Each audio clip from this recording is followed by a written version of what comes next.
What up, world? Dan Palmeri, CBRE Las Vegas, here with one of my stud colleagues, Travis. That's what I'm going to tell you guys, and we're going to let him tell you what he does. Sir, what's your name? My name is Travis Landis, here with CBRE Las Vegas. How many years you been in the business? I've been in the business for 9 years now. 9? Yeah. You're a rookie still. I know. Yeah. I hear that often. Crazy. Where are you from? Originally from Utah, moved to Reno to go to school and started a couple businesses out there and then migrated south. How you Las like Vegas. it down here? I like it. 7 years now. Yeah, that's awesome. What do you do at CBRE? I do all things office related. So our model has always been lease up to sell. So mindset of coming into talking with owners is we bring value on restructuring leases with the idea on a potential sale at the highest value. Yeah. So Travis and I have done quite a few deals together where he represents the landlord, I represent the tenant. I do my best to throw his whole strategy off by getting my clients the best deal possible. Absolutely true. Absolutely true. But you're fun to work with. All right. Grade the first quarter, Barstool Prez style. All right. First quarter, 2024, I'm going to give it 6.0. 6.0. All right. Why? I feel there's been a couple significant transactions, bigger tenants in the market, not frothy, stable, getting creative with owners on executing leases, and the sell side getting creative with finding locations that work for occupiers. Owner user market's hot, as we all know. Investment sales is slower. So I'm going to modify that. I'm going to give it a 5.7. After talking through it, he adjusted. And I agree with you, right? Yeah, owner user stuff, especially here in Las Vegas, hard to come by, so it moves quickly. Very little to no multi-tenant investment, but we're seeing that around the country. But we had our office meeting last week. We're the anomaly. The market's doing better than, I'd say, most of the country. Agreed. And we checked, we have 0 buildings in default on the office list, which is pretty crazy. Yeah, So we got a lot of people calling us from other markets ready to bite. A lot of capital still sitting out there. Just got a call yesterday with an investor from Chicago. Likes our market, likes how stable it is. Everyone's just calling us, getting information on why our market continues to stay somewhat stabilized. Yeah. And obviously there's a bigger picture, a long story to that. yeah, I think we've talked about it a little bit. A, we're a smaller office market in general. B, we're seeing a lot of companies move here. The trajectory of the overall city as a whole is growing, and talk about it. And we hope that we think we're the next Nashville or Austin. So we'll see, but we're excited about it.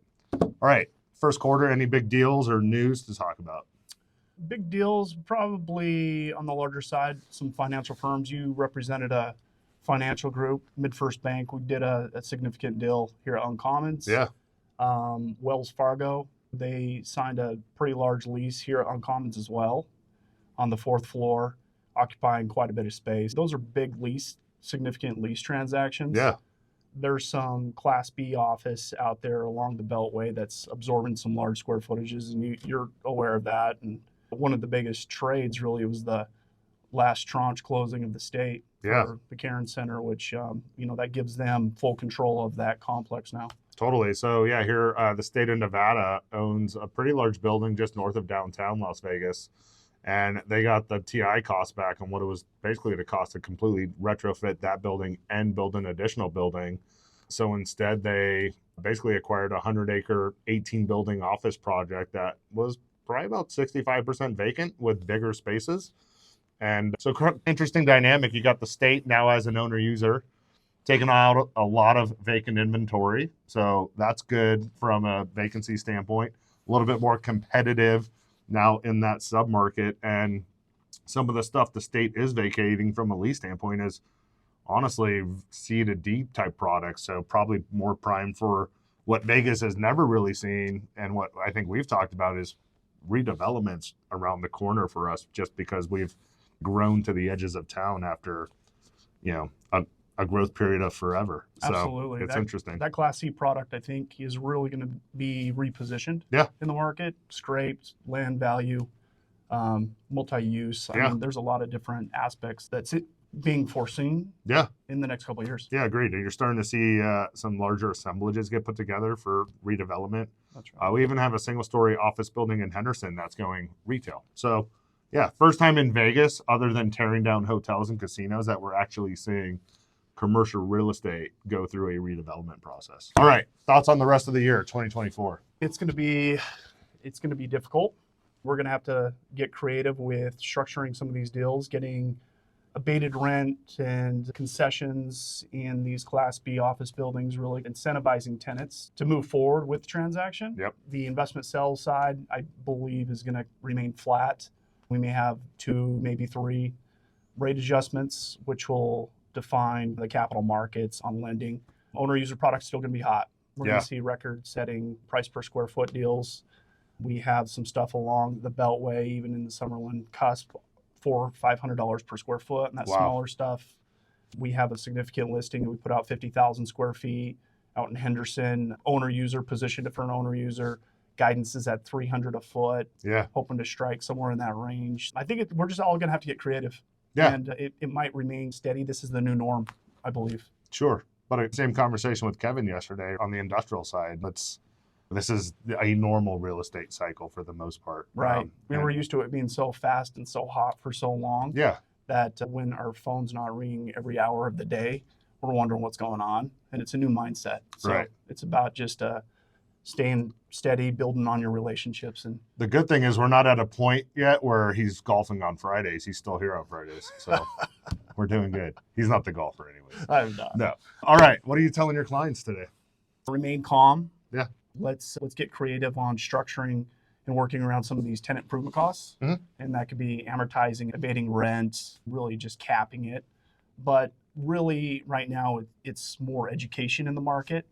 And I believe that's one of the values we bring is your team as well, is being in tune with the market and really just educating on what the new norm is, because it changes on a monthly basis. 100%. I think it changes on a bi-weekly basis. I mean, you really have to stay engaged with the market to really know what's going on. I feel like that's the benefit of working with you and some of the other partners here in the office, is we really know how to mold that real time.